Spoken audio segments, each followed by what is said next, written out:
Bonsoir André, bonsoir à chacun et chacune de vous. Ce soir, nous sommes vendredi, le 22 novembre 2013. Alors, je suis un petit peu fatiguée ce soir. J'ai eu une grosse journée, mais naturellement, je ne voulais pas annuler ma conférence du vendredi soir.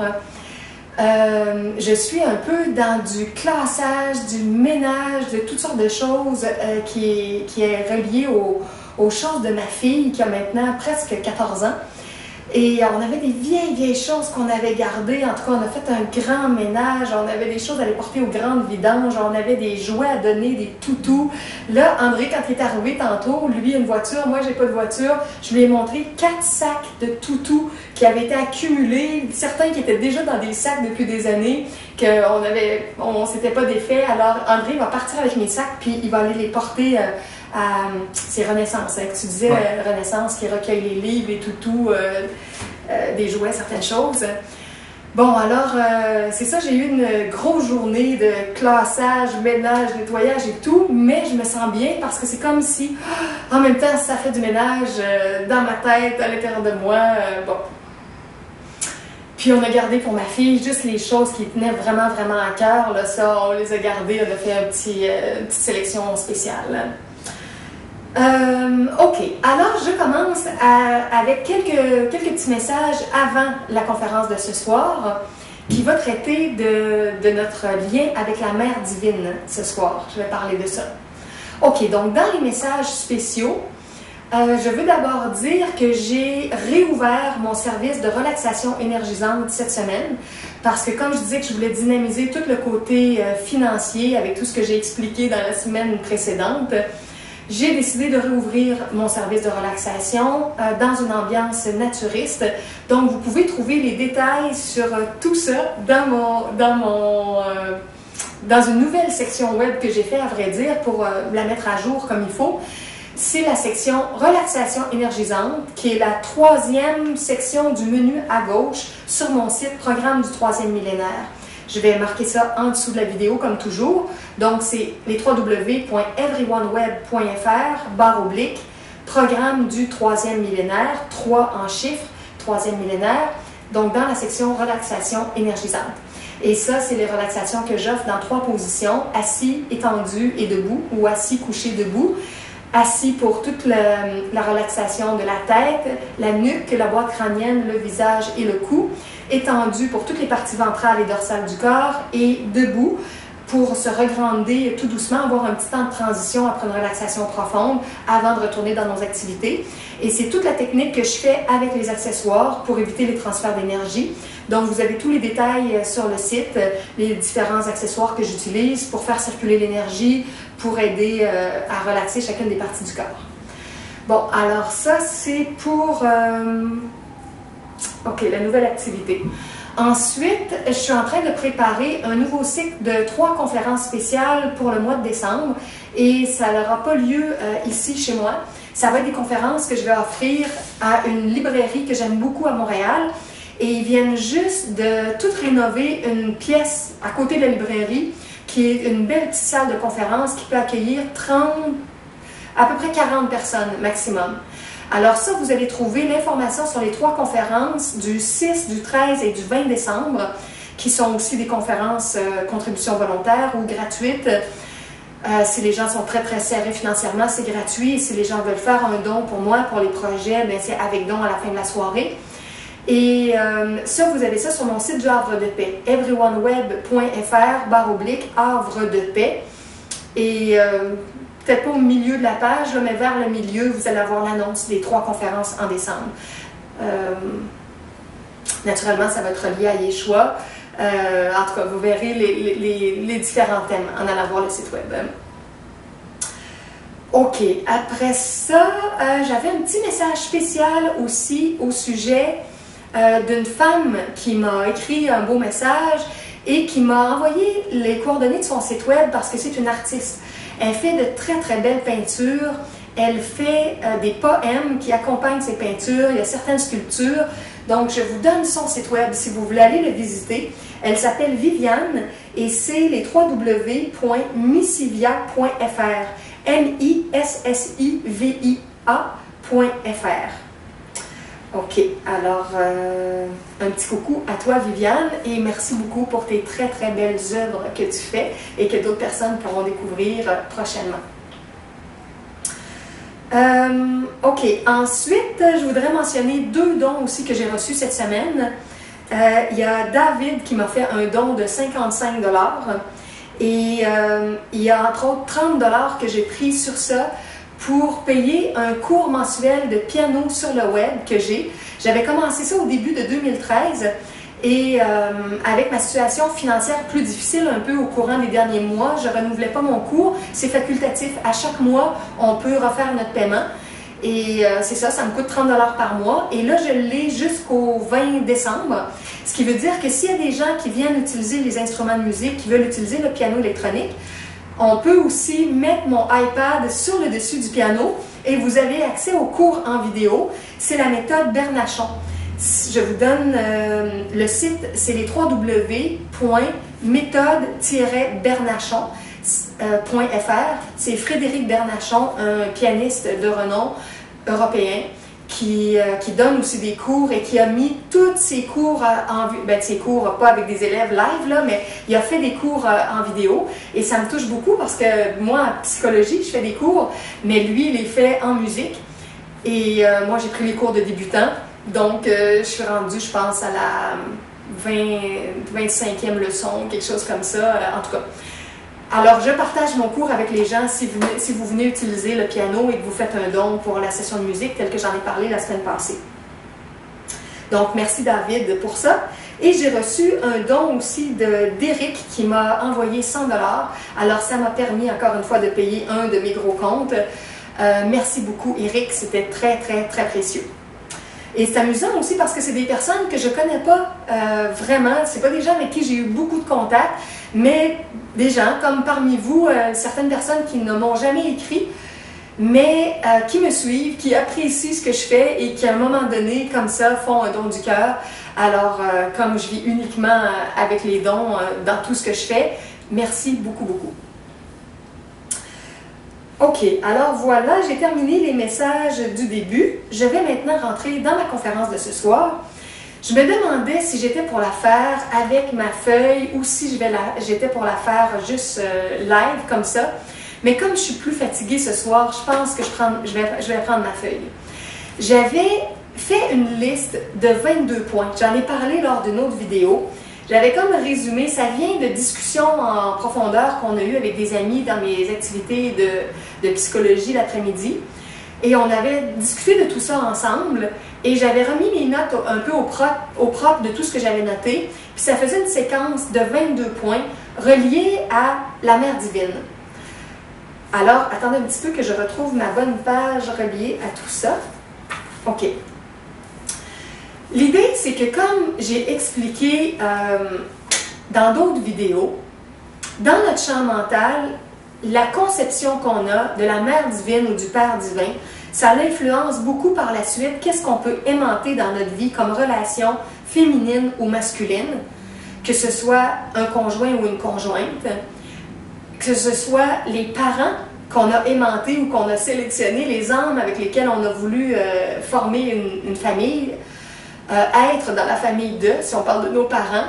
Habituellement, c'est une programmation qui se fait à partir de l'au-delà. Et ça, c'est relié aussi à notre conception qu'on a de la Mère divine, du Père divin. Et dépendamment des problèmes qu'on a avec nos parents, qu'on a avec nos conjoints, qui peuvent être certains miroirs de nos parents ou de notre image intérieure de la Mère divine ou du Père divin, on a par moments des belles expériences et d'autres moments des expériences très difficiles. Et plus on ramène un scénario pur de la Mère divine et du Père divin à l'intérieur de nous, au-delà de toutes les distorsions qu'il y a eu dans l'humanité de ce qu'est la Mère divine, de ce qu'est le Père divin, quand on revient avec le schéma pur, puis qu'on a des temps de prière où on communie avec ces présences divines-là en nous, ça nous aide à épurer par la suite toutes nos relations et toutes nos aimantations. Et dans les semaines précédentes, j'ai réalisé que j'avais des difficultés avec la Mère divine, et c'est évident parce que la Mère divine, elle a été beaucoup oubliée dans l'humanité. Et Quand on a commencé à discuter de ça à un moment donné, on réalisait, bon, si je pars au point 1, c'est que si on était capable de bien capter l'énergie de la Mère divine en nous, tout ce qui est de la part des énergies féminines, qu'on soit homme ou femme, la partie féminine qui s'exprime à l'intérieur de nous serait riche, serait bonne, serait plaisante à vivre. Puis ce serait la même chose quand on recevrait des énergies féminines. Il y aurait très peu de distorsion ou de malaise si notre alignement avec la Mère divine était très pur. Mais comme on le voit dans l'humanité, il y a beaucoup de problèmes avec toute notre expression, notre réception de l'énergie féminine. On voit que les femmes dans beaucoup de pays ont encore beaucoup de chemin à faire pour prendre une place égalitaire aux hommes et en même temps pour prendre cette place-là vraiment dans l'égalité, non pas pour écraser les hommes, comme certaines femmes ont été écrasées dans le passé, mais il y a très longtemps dans l'humanité, il y a des grands initiés qui ramènent des mémoires où il y a eu des périodes où les femmes ont écrasé les hommes, fait que c'est le pendule qui se promène d'un côté, de l'autre. Alors, on approche d'une période où on va être capable de développer de plus en plus des situations, des relations équilibrées entre les hommes et les femmes. Alors, le premier élément, c'est de prendre conscience que c'est pas pur au niveau de l'énergie divine féminine à l'intérieur de nous. Si on ne réalise pas ça, c'est sûr qu'on n'a pas d'ouverture pour s'ouvrir davantage à l'énergie de la Mère divine. Le deuxième élément, c'est de faire un lien avec certains types de problèmes qu'on a dans notre vie qui sont des distorsions de l'énergie pure. Je vais vous donner quelques exemples. Au niveau de l'affection, on sait que la mère est souvent la personne, bien que le père aussi est affectueux, mais souvent la mère va être plus câlineuse dans une famille. Donc, toutes les difficultés qu'on a avec l'affection, exprimer notre affection, recevoir de l'affection, que ce soit avec nos parents, que ce soit avec nos frères et sœurs, que ce soit avec nos propres enfants, avec des gens près de nous, toutes les difficultés avec un conjoint qu'on a ou qu'on n'a pas, ou qu'on a puis que c'est difficile au niveau de l'affection, tous ces problèmes-là relèvent en partie d'une distorsion avec l'énergie de la Mère divine. La difficulté aussi dans la communication vraiment fluide. On sait que les femmes, on aime beaucoup parler, parfois plus que les hommes qui sont par moments plus en silence ou dans les jeux, mais les femmes aiment beaucoup discuter. Donc, quand on a des difficultés au niveau de la communication profonde dans nos relations avec certaines personnes, c'est une distorsion aussi au niveau de l'énergie avec la Mère divine. Ensuite, la mère est souvent celle qui travaille pour que le nid familial soit bien, donc que notre base matérielle soit forte, stable, sécure. Donc, toutes les difficultés qu'on a au niveau de notre base matérielle et au niveau de l'argent aussi, pour être plus en sécurité, c'est une certaine distorsion avec l'énergie de la mère. C'est sûr que le père contribue aussi, parce que dans une famille, on sait que le père aussi a son champ de travail qui ramène l'argent, donc c'est les deux. Mais la sécurité matérielle aussi est travaillée par la mère, donc bon, il y a un lien des deux côtés. Toute l'énergie de support, quand on manque du support des fois pour nos projets, nos activités, tout ce qu'on planifie, c'est aussi un côté avec la Mère divine, qu'on manque son support. Les difficultés avec les enfants, de différentes façons. Là où on sait par moment qu'on a de la misère avec des plus petits ou avec des ados, quand il y a certains conflits ou malaises avec les enfants, c'est l'énergie avec la mère aussi qui a une réconciliation à faire. Et un autre grand thème aussi, je peux en mentionner d'autres, mais là je vais m'arrêter avec celui-là, toute l'énergie de la sexualité. L'énergie de la mère, c'est sûr à la base, on l'imagine plus avec les enfants, mais la mère est en soi une femme, une amoureuse aussi. Donc quand on a des difficultés dans notre sexualité, c'est une partie de l'énergie de la mère originelle qu'on ne reçoit pas bien toute l'énergie aussi pour bien vivre ça dans notre couple. Donc, quand on voit qu'on a certains types de problématiques comme ça dans notre vie, on peut réaliser qu'on a de la difficulté à recevoir l'énergie pure de la mère, de la femme, du principe féminin. Et à ce moment-là, on voit que si on ne reçoit pas bien cette énergie-là, c'est qu'il y a une peur à l'intérieur de nous. Parce que s'il n'y avait pas de peur du tout, l'énergie, elle passerait. Donc, c'est la peur qui bloque, habituellement, généralement. Alors, on peut se poser la question, pourquoi est-ce qu'on a peur de l'énergie féminine pure, du principe féminin, de la mère divine. Ça a l'air drôle parce qu'au premier niveau, on se dit, ben non, j'ai pas peur de la mère. Mais si on n'avait pas peur, on s'y relierait très facilement, très souvent et très bien. Pourquoi on n'arrive pas à faire ça? C'est qu'il y a une résistance, c'est qu'il y a une peur. Quand on a approfondi, entre amis en après-midi, on a découvert qu'une des raisons, et ça c'est le point 3 sur ma liste, une des raisons qui fait qu'on a peur de la mère divine en nous, puis de se relier toujours plus à cette énergie féminine-là, c'est que l'énergie de la mère divine, c'est une énergie qui contribue à l'ouverture du cœur. C'est une énergie qui vient de plus en plus ouvrir le chakra du cœur. Et c'est une énergie qui nous rend de plus en plus sensibles à nous-mêmes et aux autres personnes. Et plus on est sensible, plus on devient conscient, à l'écoute des besoins des personnes qui sont autour de nous.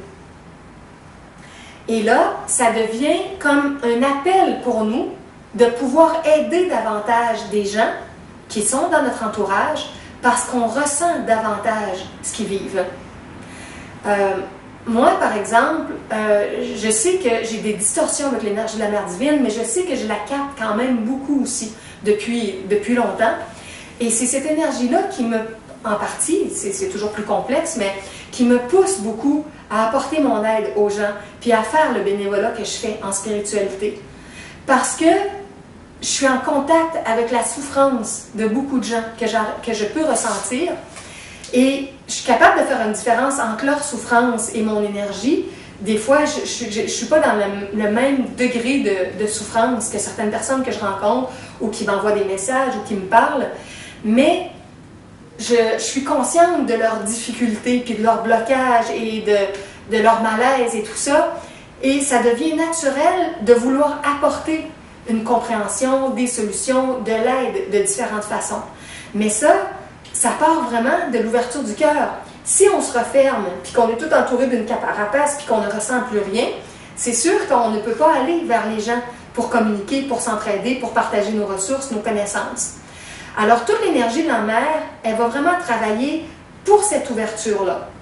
Et là, la question qu'on peut se poser, vu qu'on a peur de la mère, est-ce que ça se pourrait qu'on ait peur d'ouvrir notre cœur? OK, on arrive au point 4.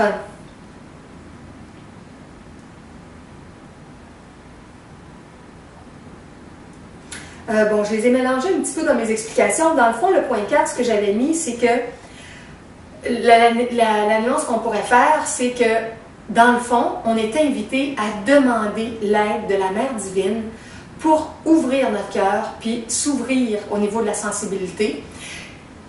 Et tout ça, c'est que le bon côté, c'est que plus on est ouvert et plus on est sensible, plus on est en contact avec toutes les énergies divines, avec l'énergie de la mère, avec l'énergie du Père, avec l'énergie de l'enfant divin, qu'on appelle aussi Christos ou le Christ cosmique.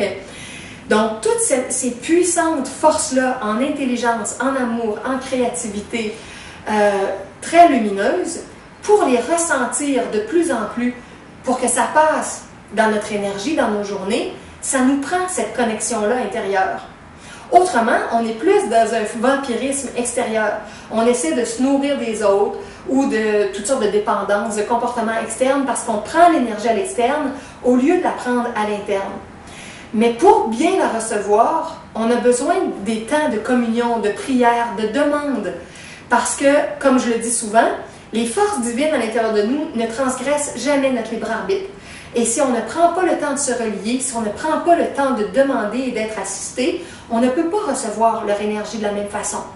Mais ce que je comprends de plus en plus, c'est que dans l'humanité, on a peur de demander l'aide de la Mère divine. Parce qu'on n'est pas encore assez prêt à accepter l'ouverture du cœur qu'on pressent qui va arriver si on demande son aide. Et parce qu'on pressent aussi que dans l'ouverture, on va ressentir plein de bonnes choses, mais plein de choses plus difficiles aussi autour de nous. Le point 5, beaucoup de personnes qui sont des représentants de la Mère divine sur la Terre, je Je parle entre autres, j'ai parlé un petit peu de moi dans le travail que je fais, mais je pourrais aussi parler de Yeshua. Son énergie féminine, elle est très forte. La sensibilité qu'il y a, la douceur qu'il y a, l'amour qu'il y a, la compassion qu'il y a pour les gens. Il est très, très équilibré au niveau de l'énergie père puis de l'énergie mère à l'intérieur de lui. Et des fois, des gens qui sont des leaders puis qui apportent une grande dose d'énergie divine, ça peut faire peur. Quand on entend parler de gens dans l'humanité qui ont aidé d'une façon très particulière les gens autour d'eux, l'exemple classique qu'on ramène souvent, c'est Mère Teresa, mais on pourrait penser à François d'Assise, on pourrait penser à Martin Luther King, à Gandhi. Il y a toutes sortes de grands personnages qui ont existé dans l'humanité, puis des moins connus, puis des gens qui ont le cœur ouvert dans leur ville, dans leur village, qui aident dans leur communauté, qui sont impliqués dans une association de bénévolat. Bon, il existe toutes sortes de personnes qui sont plus dans l'ouverture du cœur. Et souvent, ces gens-là vont faire peur parce que justement, quand on voit l'œuvre qu'ils font, ça nous confronte. Puis on se dit, moi, qu'est-ce que je fais? Qu'est-ce que je suis prêt à faire pour les gens autour de moi? Et si on est encore dans une phase de fermeture, c'est comme si on ne veut pas trop entendre parler de ces gens-là ou de leurs enseignements ou de ce qu'ils nous proposent ou ce qu'ils nous invitent à faire pour collaborer, pour aider. Donc, à un certain niveau, les leaders qui ont le cœur plus ouvert ont besoin de faire équipe avec plein de gens. Mais si les gens de la population ne sont pas prêts, c'est pas toujours possible de faire des équipes. Puis, souvent, ces gens-là vont faire peur à d'autres personnes. OK, j'arrive au point 6.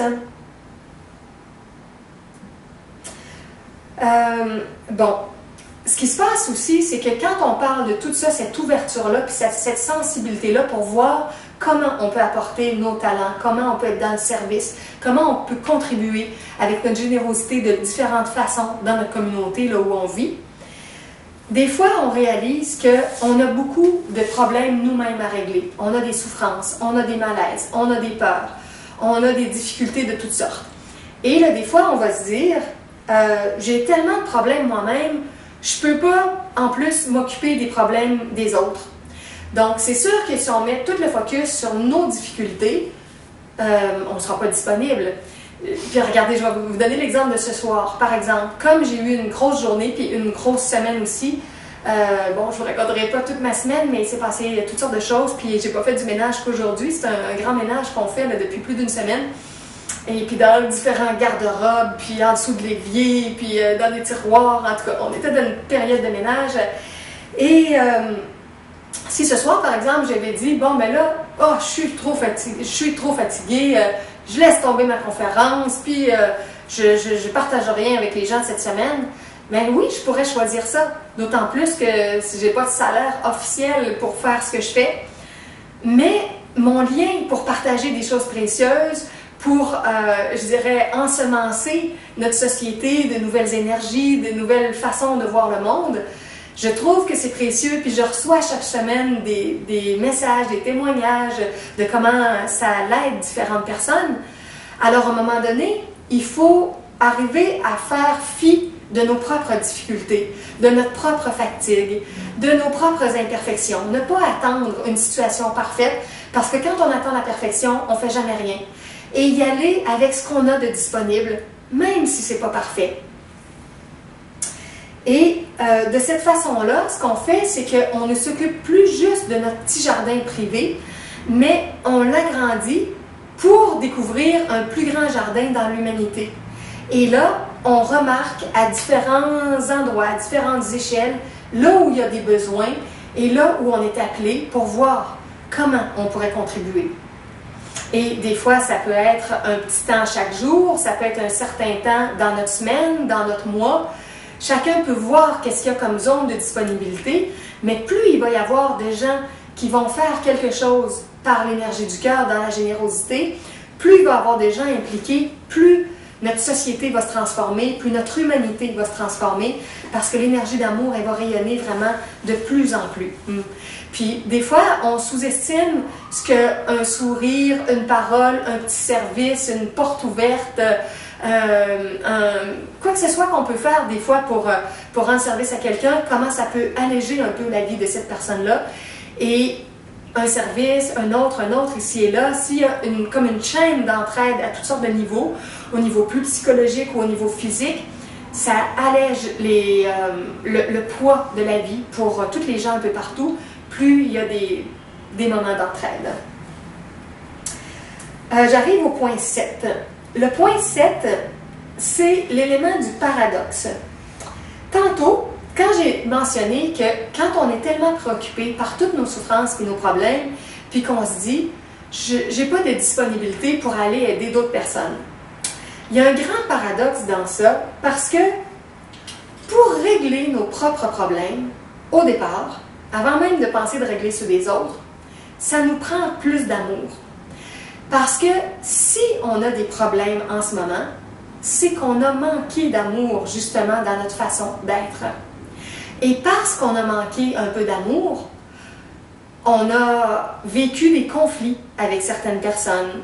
On a eu des froids, on a eu des malentendus qui n'ont pas été réglés, on a eu différentes blessures qu'on n'a pas pris le temps de guérir, on a été blessé ou on a blessé d'autres personnes, parce qu'on n'a pas été assez dans l'ouverture de notre cœur. Donc, pour avancer, pour régler nos propres situations de vie, on a besoin d'avoir de plus en plus d'amour pour nous-mêmes, pour les autres et pour le divin qui va nous aider et auquel on va demander de l'aide à tous les jours pour recevoir des inspirations, une guidance, un nouvel ordre de priorité, savoir ce qui est le mieux à faire dans nos journées. Alors, pour avoir plus d'amour, qu'est-ce que ça prend? C'est de choisir d'en donner.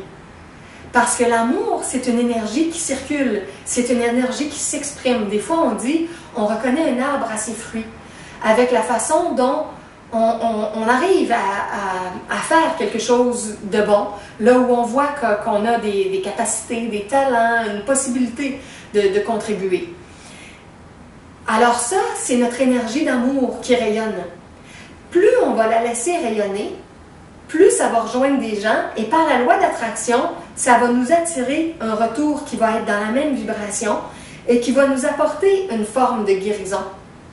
Donc vous voyez, le paradoxe, c'est de se dire « je suis trop malade, je suis trop faible, je suis trop souffrant, je suis trop blessé, je ne peux pas rien faire pour les autres, il faut que je m'occupe juste de moi-même. » Mais plus on va s'ouvrir puis qu'on va prendre du temps pour aider d'autres, plus l'amour va couler, plus ça va nous revenir, plus il va y avoir des nouvelles situations pour nous aider à différents niveaux.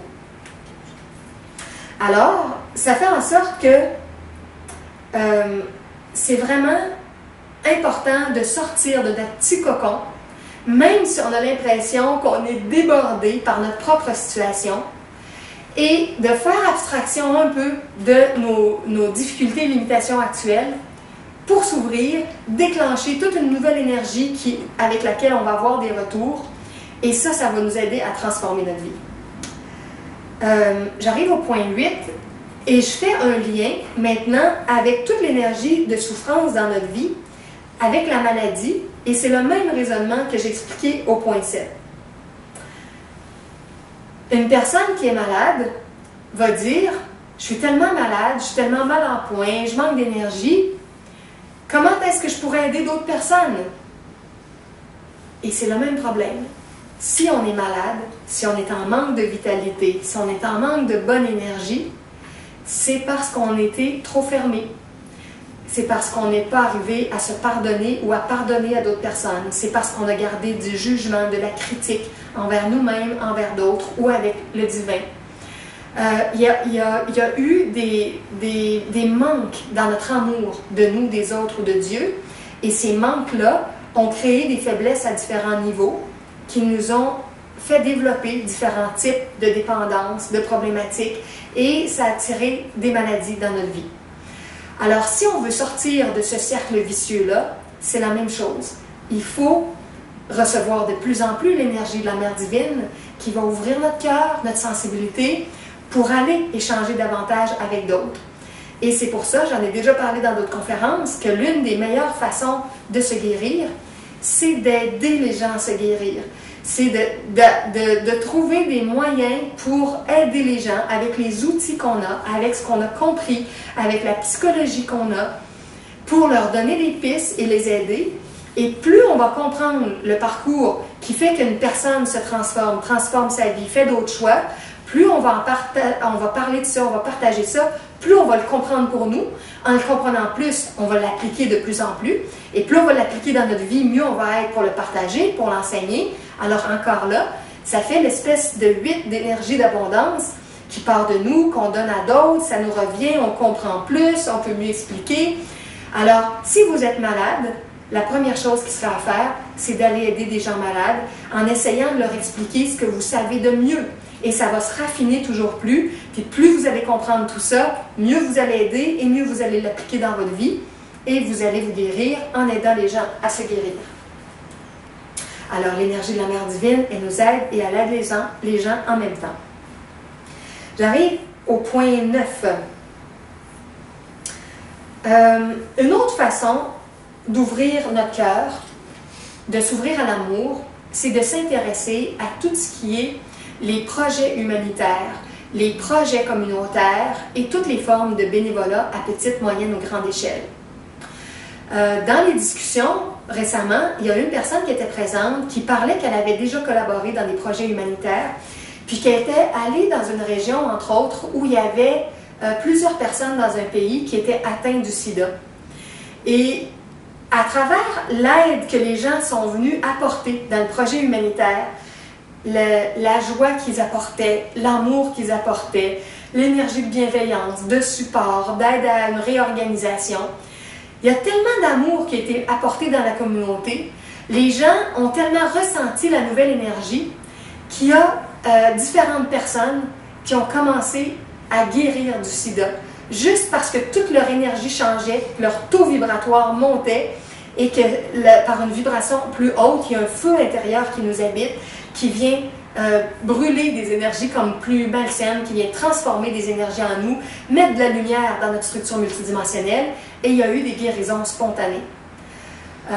Donc, c'est formidable de voir que de l'aide humanitaire comme ça a permis à des gens de se guérir par toute l'énergie d'amour qui a été apportée. Ça me fait penser aussi de faire une petite parenthèse. J'ai croisé quelqu'un cette semaine qui me racontait qu'il avait le VIH. Et bon, c'est sûr que le plus profond, c'est toutes les énergies psychologiques, émotionnelles, mentales, spirituelles, et toute cette énergie-là d'amour dont on a besoin. Mais en même temps, quand les virus, les toxines, quand tout ça c'est dans notre corps, c'est difficile, on part de loin. Et je veux juste faire un petit rappel pour parler du minéral miracle. Vous avez le site lemineralmiracle.com et si vous allez sur le site de toutes mes vidéos, j'ai enregistré une vidéo sur le miel miraculeux et le minéral miracle, deux produits de santé naturels exceptionnels. Et le minéral miracle vient éliminer beaucoup de toxines qui sont dans le corps de différentes façons, de bactéries, des virus. Et il y a des gens qui peuvent guérir maintenant du sida, du VIH, de la malaria, de l'herpès, de plein de problèmes de santé variés. Et ça, vous avez les détails, c'est au bas de mon site sur la santé illimitée. Vous avez aussi Kerry Riviera qui travaille avec ce produit-là pour guérir les autistes, les enfants autistes qui désintoxiquent leur système nerveux de la vaccination. Donc, bon, c'est un produit naturel très puissant pour aider beaucoup de gens. Mon site sur la santé illimitée, c'est les www.everyoneWeb.fr/la santé illimitée. Et spécialement sur le minéral miracle, sur la santé illimitée, c'est un lien qui est complètement au bas de la page. Et sur mon site, juliemorin.ca/guérison-du-sida. Et là, j'ai fait une liste de plein de maladies qui ont été guéries avec le minéral miracle. Mais c'est sûr que si on ne veut pas que ça revienne jamais, il faut identifier les problématiques émotionnelles, mentales, spirituelles qui ont fait qu'on s'est mis dans des contextes qui ont attiré des problématiques. Et sur le site lemineralmiracle.com, vous allez avoir plein de témoignages ici.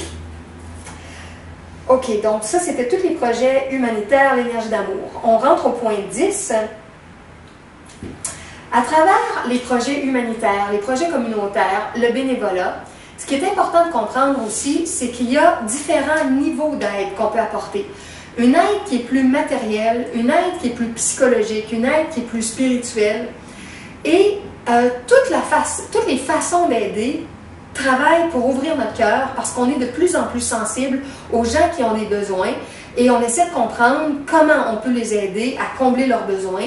Et par la loi d'attraction, il y a des choses qui se passent aussi pour que la vie nous aide à combler nos besoins. Mais dans les différents niveaux d'aide, ce qui est important de réaliser, c'est que si on met beaucoup d'énergie juste au niveau matériel, on ne transforme pas les causes. Donc, il y a beaucoup d'énergie dans l'humanitaire et dans le communautaire en ce moment, qui est pour nourrir les gens, donner des abris, donner des vêtements, bon, toutes des choses comme ça. Ça correspond aussi à un besoin avec toutes les gens qui n'en ont pas. Mais ce qui est très important aussi, c'est d'éduquer les gens au niveau psychologique et spirituel pour qu'ils comprennent c'est quoi les mécanismes intérieurs qui fait que par notre pensée, on s'attire des situations malsaines, on a de la difficulté à attirer des bonnes relations, des bons contextes, des nouvelles opportunités.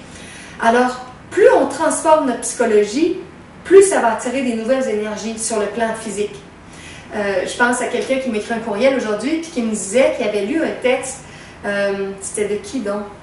Je pense que c'était d'Abraham avec la loi d'attraction, puis où Abraham parlait que les choses qu'on a au niveau physique, ça vient d'étapes préalables qui ont été mises en place bien avant que ça apparaisse dans notre vie physique. Puis là, il ne comprenait pas trop.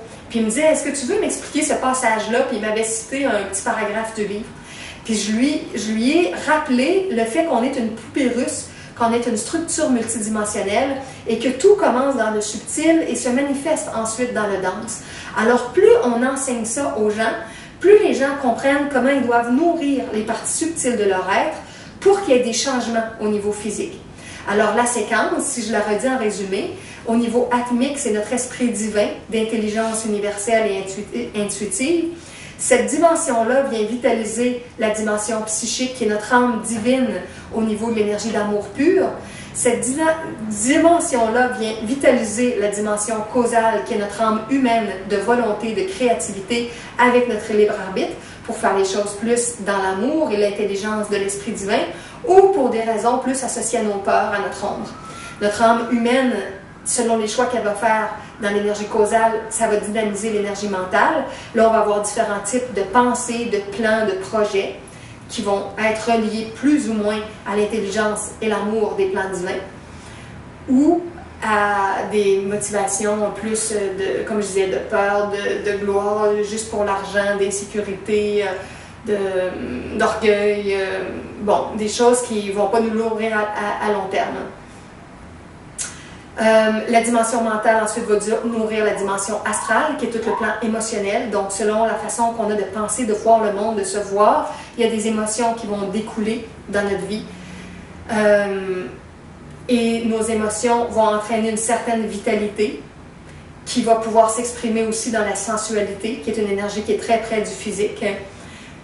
Et par exemple, avec la sexualité tantrique que moi j'enseigne, plus on vit des frustrations et des blocages dans notre énergie mentale, plus on a besoin de compenser avec la sexualité orgasmique conventionnelle. Plus notre énergie est harmonieuse au niveau astral, au niveau mental, qu'on a des pensées plus positives, plus lumineuses, une créativité plus joyeuse, plus l'énergie coule bien à partir des plans divins, c'est beaucoup plus facile d'aller dans le tantrisme blanc, d'apprendre à maîtriser notre feu sacré, de faire circuler l'énergie vers le haut, de se revitaliser. Donc, c'est tout relié à une harmonisation dans nos différentes dimensions qui fait qu'ensuite, l'énergie va mieux passer et qu'on va moins compenser, qu'on va être moins dans une énergie plus brusque, plus rude, plus grossière. Donc, ce que je voulais dire avec tout ça, c'est que c'est ça, il y a toute une séquence qui prépare les conséquences au niveau dense et à travers notre façon d'aider, si on enseigne aux gens que le subtil génère le dense, ce qu'on va faire aux gens, c'est qu'on va leur apprendre à pêcher, pour reprendre l'enseignement de Yeshua ou de Jésus autrefois, au lieu de juste leur donner du poisson. On leur explique comment l'énergie se processe d'une dimension à l'autre et que les gens deviennent des créateurs plus conscients et plus vigilants avec leur sexualité, avec leur émotivité, avec leurs pensées, avec leurs élans créateurs, et qui se demandent si c'est vraiment imprégné ou non de l'amour, si c'est vraiment dans une intelligence divine pour que ça serve vraiment la communauté, au lieu que ce soit nuisible, destructeur, malsain. Donc, quand on se pose ces questions-là, puis qu'on remonte la séquence de notre être, corps physique, corps éthérique ou vital, corps astral ou émotionnel, corps mental, corps causal ou de volonté, corps psychique d'amour pur, corps atmique d'intelligence intuitive, quand on remonte tout ça, on voit tout ce qui nous vitalise avant que quelque chose se manifeste sur le physique. Donc, si vous avez du temps pour aller aider pour du bénévolat des personnes, pour faire des projets communautaires, pour faire de l'aide humanitaire, essayez de prévoir un petit temps d'enseignement, d'éducation des gens, parce que vous allez les aider beaucoup plus profondément pour qu'ils puissent apprendre à s'aider puis en aider d'autres aussi par la suite. OK, le point 11, on est presque arrivé à la moitié des 22 points. L'aide humanitaire qu'on veut apporter parfois, ça peut demander des donateurs. Donc, des gens qui vont avoir le cœur ouvert, puis qui vont donner des petits ou des plus gros montants. Et quand il y a des donateurs qui décident de donner, là, on peut mettre en place un projet. Et le projet, une fois qu'il a sa base, il va pouvoir aider beaucoup de gens. Si on réunit les ressources ou l'argent pour creuser un puits, ben, il y a beaucoup de gens qui vont pouvoir avoir de l'eau avec ce puits-là. Si on réunit de l'argent pour créer une école dans un pays pauvre, beaucoup d'enfants vont pouvoir être éduqués. Si on réunit de l'argent pour faire un orphelinat, beaucoup de petits-enfants vont pouvoir être assistés. S'il y a une fondation dont on entend parler au Québec et qu'on aime le projet de la fondation, moi j'ai la fondation Paradisio par exemple, éventuellement si les gens donnent à la fondation ou à d'autres fondations, on va pouvoir mettre en place tout ce courant-là. La fondation Paradisio, c'est pour créer des centres multidimensionnels et c'est pour faire en sorte qu'on va pouvoir payer des conférenciers, des animateurs, des artistes qui vont aller offrir des prestations gratuites à différents endroits, qu'on va par moment filmer, qu'on va mettre sur YouTube. Donc une fondation qui va dynamiser conférenciers, artistes et animateurs. Puis le site de la fondation, c'est everyoneweb.fr/Fondation Paradisio. Plus il va y avoir des mécènes, des donateurs, plus on va mettre en place des nouveaux projets qui, eux, vont en aider beaucoup. Et des fois, quand on pense à des artistes très, très riches, ces gens-là sont des leviers, puis ils peuvent aider parfois à une grande dose certains projets. On rentre au niveau 12. Si on veut démarrer un projet, si on a besoin de donateurs, c'est bon aussi de remarquer que c'est parfois difficile de trouver des gros donateurs et que parfois c'est plus simple de trouver des petits donateurs. C'est pour ça qu'il a commencé à émerger aussi des sites web avec des gens qui présentent des projets. Puis ces projets-là sont présentés et des gens de partout peuvent faire des dons pour réunir le financement pour des petits projets. Des projets qui vont demander 1 000 $, 2 000 $, 5 000 $. Puis là, ils vont récolter des dons de particuliers pour faire émerger ces projets-là. Alors, je ne me souviens pas des sites directement, il y en a plusieurs. Il y en a juste un dont je me souviens bien du nom, c'est le site YoMolo. YoYoMolo? Est-ce qu'il y a deux Yo-Yo? Je ne sais pas si c'est YoYoMolo ou YoMolo. En tout cas, vous pourrez le mettre sur Google. Ça, c'en est un au Québec.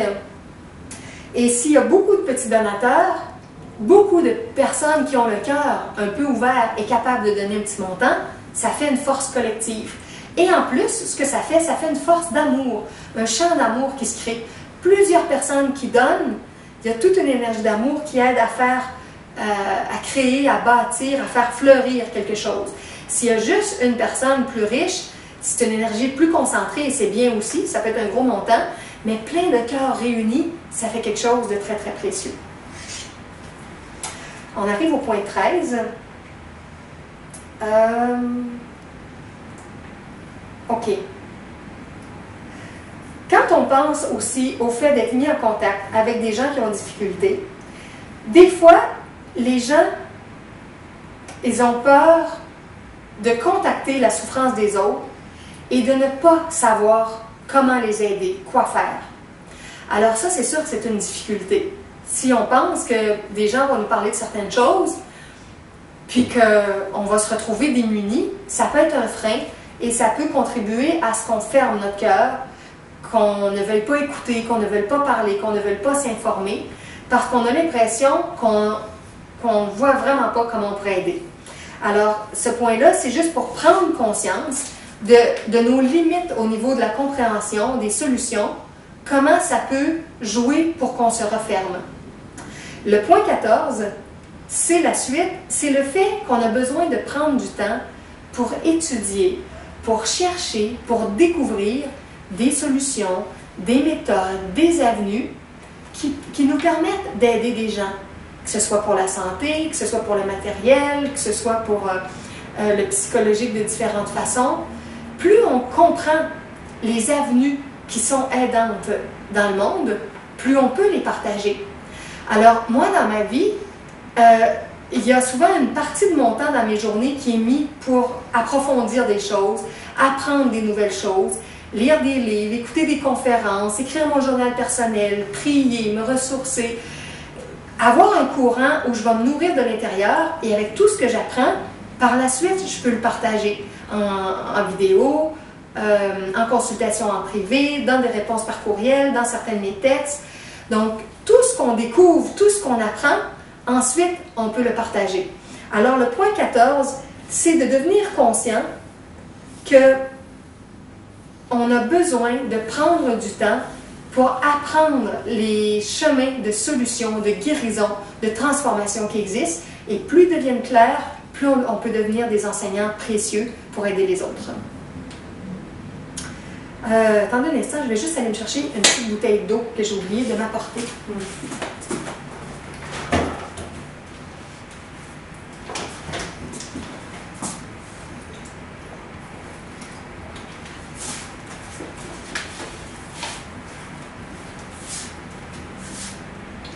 OK, alors je suis rendue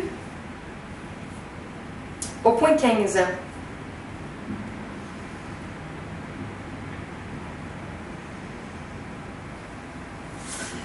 Une fois qu'on a découvert comment la guérison se fait, par l'amour, le pardon, les nouveaux choix de vie, le réalignement avec les lois divines, une fois qu'on découvre aussi comment on a besoin de faire nos choix, d'avoir nos moments de pensée, de parole, de communication dans nos journées, en étant plus positif, en étant moins critique, en étant capable d'avoir de la gratitude, d'apprécier les gens autour de nous. Une fois qu'on découvre tous les mécanismes qui attirent de plus en plus de bonnes choses dans notre vie, on est en mesure de voir des situations problématiques ou des situations de maladie et d'être capable de voir déjà la situation guérie, transformée, améliorée, parce qu'on comprend le chemin que les gens ont à vivre pour partir d'une situation difficile et se rendre à quelque chose qui est mieux. Et en général, on n'a pas nécessairement des solutions à tout, mais graduellement, on en comprend, on apprend, on devient des aidants pour différents volets. Et ça devient une vision intérieure très profonde qui fait que c'est moins difficile d'être mis en contact avec la souffrance, les blessures, les besoins des gens, parce qu'on sait que s'ils se prennent en main et qu'ils appliquent les choses qu'on connaît et qu'on peut leur dire ou qu'on leur donne les ressources ou aller les prendre, qu'ils vont transformer leur vie. Après ça, ils ont leur libre arbitre. Si une personne ne veut pas s'aider, si elle ne veut pas changer, on la laisse à son rythme, faire son chemin à sa façon. Mais quand on comprend les étapes, c'est comme si on voit déjà ce que moi je pourrais appeler comme le phénix qui renaît de ses cendres. Hein, l'oiseau phénix qui était presque mort, puis qui se régénère. Ou c'est comme si on voit un être très blessé qui rentre dans l'étape qu'on appelle la régénération ou la résurrection. Ou une personne malade qui vit ce qu'on appelle parfois une forme de miracle de guérison. Une personne en difficulté professionnelle et qui tout d'un coup rencontre des nouvelles opportunités, des nouvelles situations et les choses se transforment. Alors, voir le phénix, voir la résurrection, voir la régénération, voir le miracle d'un temps futur, c'est déjà très précieux à l'intérieur de nous, être capable de l'anticiper, être capable de l'imaginer, être capable de comprendre le chemin qui guide doucement vers ça. Et tout notre apprentissage, notre compréhension de la psychologie multidimensionnelle nous aide à voir ça et nous aide à mieux aider les gens puis à se sentir moins démunis quand on rencontre des gens dans les difficultés.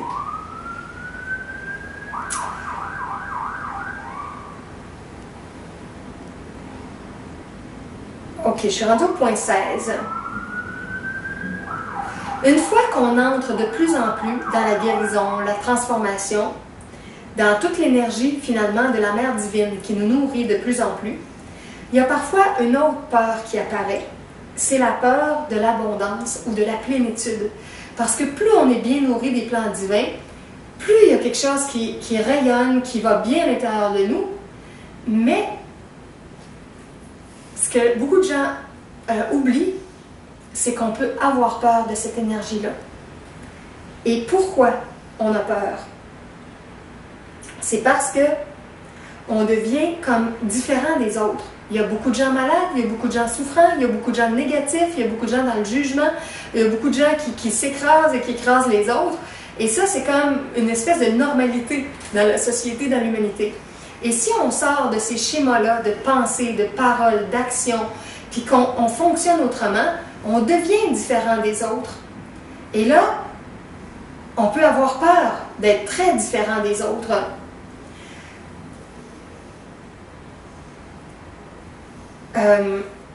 Et on a peur comme de rayonner. Mais pourtant, si on veut vraiment être capable d'aider puis d'inspirer à un moment donné, il faut qu'on rentre dans des étapes qui sont différentes de ceux qui souffrent ou qui sont dans l'ignorance. Si on veut être des pionniers, si on veut être des leaders, si on veut être des éducateurs, il faut qu'on se démarque à un moment donné. Alors, on a besoin d'accepter ce côté-là, innovateur, pionnier, leader, le côté rayonnant, solaire de notre être, accepter qu'on puisse oser, qu'on puisse se démarquer et ne pas avoir peur d'exprimer. L'idée, c'est pas de l'exprimer pour, comment dire, en bon québécois, on dirait pour faire chier les autres. Dit plus doucement, je dirais, c'est pas pour se vanter qu'on partage davantage notre lumière ou notre connaissance, mais c'est qu'il faut l'emmener dans le monde. Il ne faut pas la mettre sous un abat-jour ou la cacher complètement, puis la mettre dans le garde-robe, puis il n'y a pas personne qui sait qu'il y a une lumière là, ou qu'il y a une ressource, ou on a besoin de rayonner dans notre entourage. Alors ça, c'est toute la capacité à oser, puis à accepter notre abondance, notre plénitude, notre guérison. Ensuite, le niveau 17, quand on a peur, quand on a une peur aussi qui se lève en ressentant plus d'abondance, de bien-être, de guérison, c'est qu'il y a comme une autre peur aussi qui peut embarquer. C'est la peur de dire non à certaines personnes qui viennent vers nous. Alors, il y a des gens qui ont peur d'avoir plus d'argent, d'avoir plus d'aisance, d'avoir plus de joie, d'avoir plus de connaissances, parce qu'on peut avoir peur de la sollicitation des gens qui vont venir vers nous. Mais là, c'est bon de savoir qu'il y a des façons de s'organiser avec ça. Prenez les compagnies qui sont riches habituellement, puis qui aident, ou qui ont une fondation. Ils vont habituellement avoir une petite équipe qui vont recevoir les demandes, qui vont les évaluer et qui vont choisir à qui ils vont donner de l'aide. Et selon des critères qu'ils établissent, qui sont leurs priorités. Quand on est une personne individuelle, si on a plus de possibilités, on doit établir des critères aussi. Moi, je vais vous donner un exemple. Parmi tous les gens qui me contactent, parfois, quand je manque de temps, il y a des types d'explications que je ne peux pas toujours redonner. Et disons, le livre que je conseille souvent, que j'aime beaucoup, qui est « Et l'univers disparaîtra », bien, à certains moments donnés, je réfère les gens, puis je leur dis, allez sur mon site du Courant Miracle, everyoneWeb.fr/Courant Miracle, allez dans la section Gary Renard, j'ai mis ce livre-là en vidéo, vous avez accès à tous les chapitres, ça nous fait faire des prises de conscience extraordinaires. Donc, des fois, si les gens ne veulent pas prendre cette base-là, je ne serai pas non plus disponible à les aider parce que je n'ai pas un temps illimité. Puis dans certains contextes, il faut que les gens prennent eux-mêmes les bases pour s'aider et que je puisse aller plus loin par la suite avec eux. Bon, donc ça, la peur de dire non aux gens et d'être débordé, c'est quelque chose qu'il faut affronter pour être capable de mettre nos limites. Et si on a trop peur que les gens soient en colère, que les gens ne nous aiment pas, que les gens nous critiquent, ben des fois, on est mieux être en difficulté comme tout le monde, ne pas pouvoir aider, ne pas pouvoir avoir de ressources, mais là, il n'y a pas personne qui va nous critiquer. Alors, si vous voulez, à un moment donné, avoir plus dans votre vie, vous avez besoin d'accepter de dire non à des personnes et qu'il va y avoir des gens frustrés, qu'il va y avoir des gens en colère, il y a des gens qui vont vous évaluer, vous juger de différentes façons et ça fait partie du jeu, ça fait partie de la game, comme on dit, qu'on n'est pas nécessairement aimé et compris par tout le monde et c'est correct parce qu'on n'a pas tous les mêmes intégrations de fait dans nos vies. Ah oui, j'avais marqué un petit exemple aussi avec ça, la peur de dire non à des gens, puis de sélectionner dans quel contexte on aide, s'il y a des prérequis, c'est quoi nos valeurs pour apporter notre aide. Les gens qui vont être capables de bien l'utiliser ou ceux qui vont la gaspiller, le temps, l'énergie, l'argent, les ressources qu'on va mettre en place. Un exemple que je voulais donner aussi, c'est un bon parent. Un bon parent qui veut vraiment aider son enfant ou ses enfants est un parent qui a besoin d'apprendre à dire non. Il ne peut pas dire oui tout le temps. Des fois, il faut dire non. Puis des fois, l'enfant n'est pas content, puis il peut faire une crise ou peut dire je t'aime pas, je t'haïs. Bon. Alors, ce qu'on vit avec un enfant, on peut vivre ça avec les gens qui sont dans leur état enfant, qui n'ont pas assez de maturité, qui vivent de la dépendance et qui vont faire une crise comme un enfant, même s'ils sont un adulte. Alors, si on est un parent fort, on va se porter dans notre vision de ce qui est le mieux pour l'enfant et dans certains cas, on doit lui dire non. Et c'est la même chose avec des adultes autour de nous. Parfois, on doit leur dire non. Le point 18, c'est à travers toute notre façon d'aider et d'enseigner le chemin de transformation, c'est de comprendre aussi que ça peut aller à l'extrême au fait de se retirer complètement de certaines relations avec certaines personnes. Parce que c'est bien de vouloir aider, d'ouvrir notre cœur, de se rendre disponible, puis on aide à un certain niveau avec certaines personnes, puis là, on voit comment ils prennent notre aide. Et si certaines personnes ne font pas les pas nécessaires pour s'aider, pour changer, pour appliquer, c'est comme si à un moment donné, ça devient un panier percé, puis tout est gaspillé. Il y a des gens que par moment, on doit s'éloigner d'eux et on doit arrêter de les nourrir, de les assister, de les accompagner. Et chacun a sa façon de sentir où est la limite, mais en plus de dire non, refuser pendant une période de temps des contacts, des téléphones, une façon d'être, des visites avec certaines personnes, ça peut être très aidant parce qu'ils n'auront pas le choix de se poser des questions, de se remettre en question, de se prendre davantage en main. Et dans les maîtres spirituels, on voit ça aussi, les maîtres accompagnent leurs étudiants et parfois ils vont partir en voyage pendant un certain temps, des fois ils vont disparaître de la circulation, ils vont s'éloigner et c'est une étape nécessaire parce que si les maîtres sont trop là, les étudiants se reposent trop sur eux puis ne développent pas toute leur capacité à apprendre, à enseigner, à partager, à appliquer ce qu'ils ont appris. Alors c'est aussi une étape nécessaire dans tout votre parcours d'amour, de transformation, d'enseignement, d'éducation, de trouver les moments où vous devez vous retirer. Et c'est correct de le faire. Puis encore là, si on fait le lien avec toute l'énergie de la mère divine, c'est que la mère divine, c'est ça, si on prend l'exemple de la mère accompagne, supporte, aide ses enfants. Mais disons la mère humaine, qui est un reflet de la mère divine, à un moment donné, la mère va dire, ben là, je t'ai fait tes repas depuis que tu es petit, mais là, tu vas venir dans la cuisine avec moi, puis tu vas apprendre comment on fait telle chose dans les repas. Tu vas apprendre comment on fait telle chose dans le nettoyage. Tu vas apprendre comment... Bon, alors, ne pas tout faire pour nos enfants, c'est de les aimer en les aidant à devenir autonomes. Alors, c'est ça, c'est très précieux aussi. Puis là, ça fait qu'on se retire un peu. On pourrait le faire, mais on se retire pour laisser les gens faire leurs apprentissages.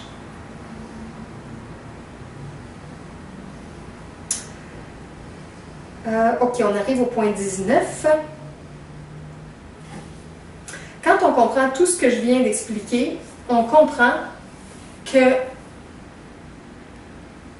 je dirais seule l'éducation, mais c'est un peu extrême, en tout cas, l'éducation en grande priorité est là pour libérer les êtres.